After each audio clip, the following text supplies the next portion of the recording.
Azerbaijan and Armenia have been negotiating for months. It seems to be stuck right now. Can you shed some light on where you stand? Well, huge work has been done during recent 2-3 years, despite all the challenges, the escalations, attacks on Armenian territory.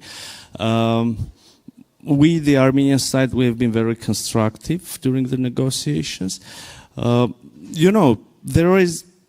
are good news and bad news here. The good news is that we succeeded, we somehow managed to have some success with the Azerbaijani party.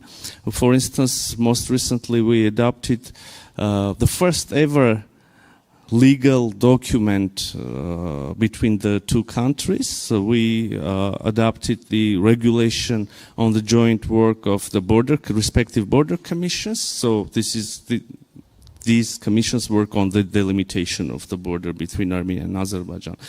And in this document, we managed to agree that the basis of the delimitation process should be the Alma-Ata Declaration of 1991, which is quite an achievement.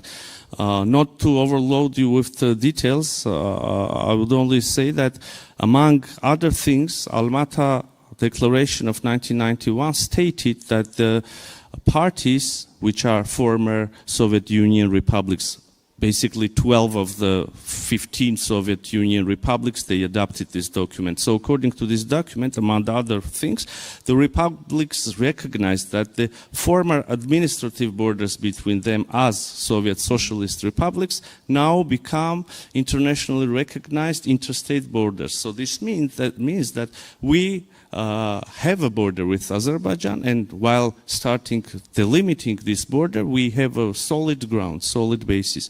This is quite an achievement. But this was the good news. The bad news is that there are some other topics that we are negotiating around. For instance, the more comprehensive document, the peace treaty. So imagine we have a situation when we have an almost completed, finalized text of peace treaty. There is a draft. But we don't sign it. So the Azerbaijani side is reluctant to sign this peace document, peace agreement. For some reasons, I don't know, for some calculations, they come up with new and new preconditions each time, and we see that they don't want to sign the document. So this time they say that there are more things that could be agreed. We believe that there is no single agreement in the world between any two countries which regulates all the aspects, all the spheres of their relations. Meanwhile, we can sign this, a very serious document to start with, and then continue negotiating over remaining issues. So we don't see this political will from Azerbaijani side. So in November, Baku will host the COP27, the climate conference. Do you think this could be a driver in accelerating the peace process?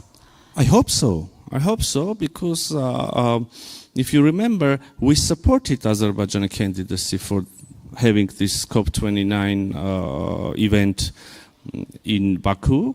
And indeed, I really believe that there is a momentum, there is a real opportunity to close the page of conflict in our region, at least between Armenia and Azerbaijan, and open a new page of era of peace and cooperation. Why not?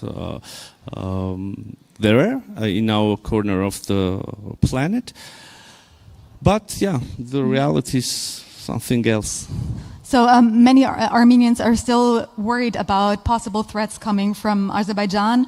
How can you instill a sense of confidence in them that there will be a sustainable peace? Absolutely. There are serious concerns that Azerbaijan has further military plans regarding Armenia, has further plans regarding Armenia's territories.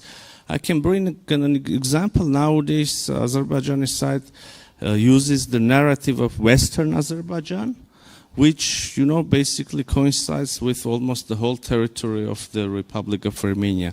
They assure us that this is not a territorial claim, but unfortunately the impression is completely different. So you ask how we can, or me as a minister or my government can give confidence.